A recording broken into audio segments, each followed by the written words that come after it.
suddenly red shirts flooding back. Chance for Cristiano Ronaldo!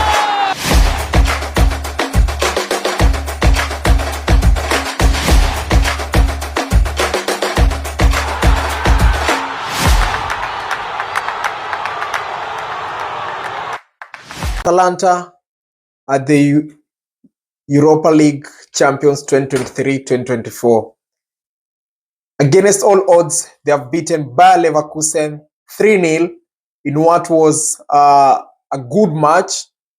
And the scoreline does exactly reflect what happened in the match. Bayer Leverkusen were dominated by Atalanta. It was more of Atalanta and less of Bayer Leverkusen. There's those sort of games whereby one team loses and then you think that the other team did not turn up. But in this particular occasion, given the quality that Bayer Leverkusen have, it was clearly Atalanta's match. Atalanta dominated the match from the first minute all the way to the last minute. And towards the end of the match, when everybody maybe thought this is the time for Bayer Leverkusen to do what they have done best this season, that is making a comeback, they conceded the third goal. And what Atalanta has done today is what they did against Liverpool, where people did not expect them to turn up. People wrote them off. These are kind of games where they were completely the underdogs, just like what they did at Anfield. But today they turned up. Tactically, they were set up very well to deal with all sorts of problems caused by Bayer Leverkusen. From the word go, they were pressing Bayer Leverkusen. That high press caused Bayer Leverkusen so much problems. Watching Bayer Leverkusen this season, I've not seen them struggle so much when trying to build from the back like the way they struggle today. They could have conceded a lot more goals simply because of the mistakes that they made when they're trying to build from the back, but somehow they were lucky. But Atalanta was so good. Atalanta dominated in the 50-50 challenges. And in football, it's the 50-50 challenges. The little small things are the ones that determine whether you win the match or not. The small things that you do right or you get them wrong, they're the ones that help build the momentum, and you can build the momentum in the positive way or in the negative way.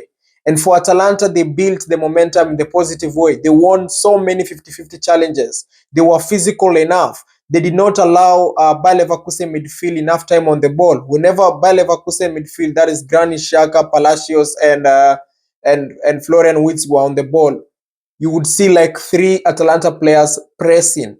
They were eager. They were hungry for the ball, and indeed, they were the best team. They were the better team today in the pitch, and they deserved to win. Not to mention, however, there were some mistakes that Xabi Alonso made.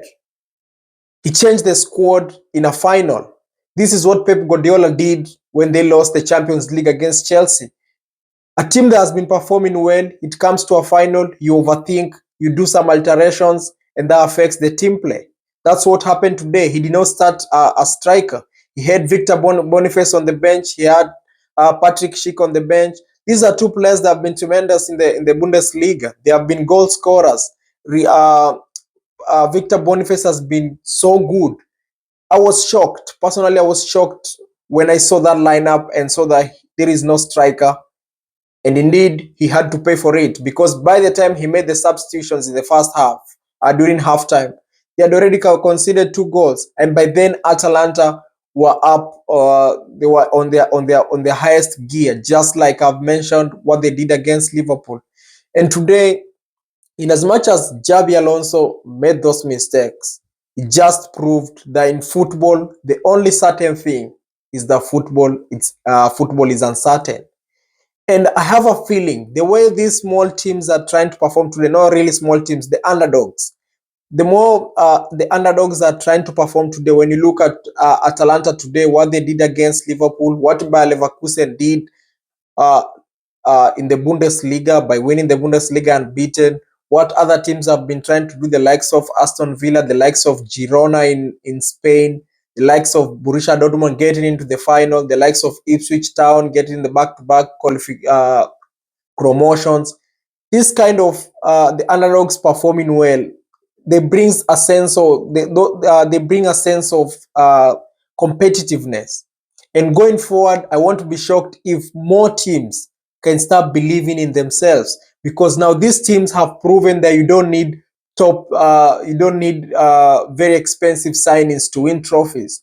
You don't need superstars, the so-called superstars, to win major competitions. All you need to do is play as a team. Have a good manager. The manager will do his job, set up the team tactically well, then the players will perform as a team. Because when you look at what Atalanta have achieved this season, and specifically in the Europa League competition, nobody expected them to be in the final. Most people, when they were predicting the Europa League final, they predicted it would be Liverpool against Atalanta, against Bayer Leverkusen.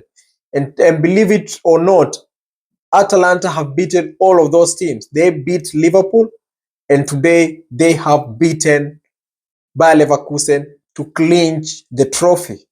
Bayer Leverkusen, the unbeaten run is over in all competitions, but still they finished the Bundesliga unbeaten, which is still a good performance. They have done well this season. Don't be fooled by the results of this particular game, because they have been tremendous. But probably Atalanta have proven to German teams how to beat this Bayer Leverkusen team, because today they were nowhere near their top quality. Not because they didn't turn up, but because Atalanta were on another level. Atalanta were on another league. And let me not forget to mention Ademola Lookman. Ademola Lookman is a perfect illustration of never giving up. When I watched him in the Premier League when he was at Everton, the boy seemed to have so much potential. Everton did not utilize him well. He went to Fulham. They did not utilize him well. He had some transfers to Leipzig and back. And then finally, he was sold to Atalanta. Now this season, he has proven himself. He has proven himself in this final, being the first player to ever score a hat-trick in a Europa League final since they adopted the single leg sort of competition. But what I've learned from the Atalanta team, when you look at that team from the first 11, at least 4 players were EPL rejects.